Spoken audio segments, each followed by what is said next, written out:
ত্রয়োদশ জাতীয় সংসদ নির্বাচনের পর এবার স্থানীয় সরকার নির্বাচনের দিকে নজর বাংলাদেশ জামায়াতে ইসলামীর। এই নির্বাচনকে দ্বিতীয় লড়াই হিসেবে দেখছে দলটি। এ লক্ষ্যে জেলা, উপজেলা, ইউনিয়ন পরিষদ চেয়ারম্যান ও পৌরসভার মেয়র নির্বাচনের প্রস্তুতি চলছে। এরই মধ্যে সিটি কর্পোরেশনের নির্বাচনকে বেশি গুরুত্ব দিচ্ছে জামায়াত।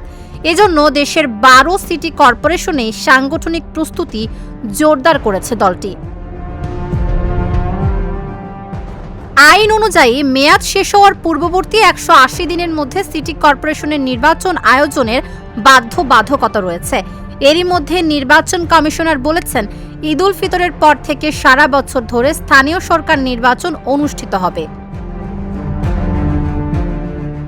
জামায়াতের আমির ও বিরোধী দলীয় নেতা শফিকুর রহমান স্থানীয় সরকার নির্বাচনকে দ্বিতীয় লড়াই বলে উল্লেখ করেছেন। তৃণমূলের মতামতের ভিত্তিতে প্রার্থী বাছাই ও স্থানীয়ভাবে গ্রহণযোগ্য মুখ খোঁজার ওপর গুরুত্ব দিচ্ছে দলটি। ঢাকার 2 সিটির বিষয়ে দলের বাড়তি নজর রয়েছে। জামায়াত স্থানীয় শাখাগুলোকে সিটি কর্পোরেশন নির্বাচনের জন্য 3 সদস্যের একটি প্যানেল কেন্দ্রীয় কার্যালয়ে পাঠাতে বলেছে।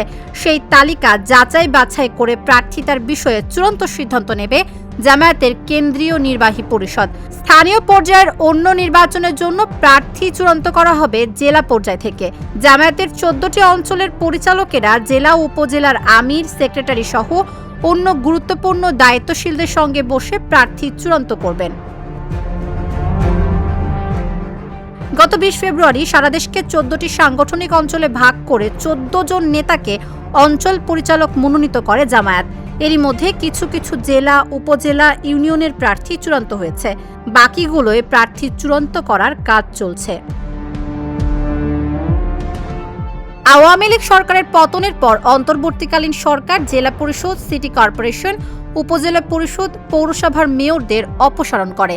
1.5 বছর ধরে সরকারি কর্মকর্তাদের অতিরিক্ত দায়িত্ব দিয়ে চালানো হচ্ছে এসব প্রতিষ্ঠান।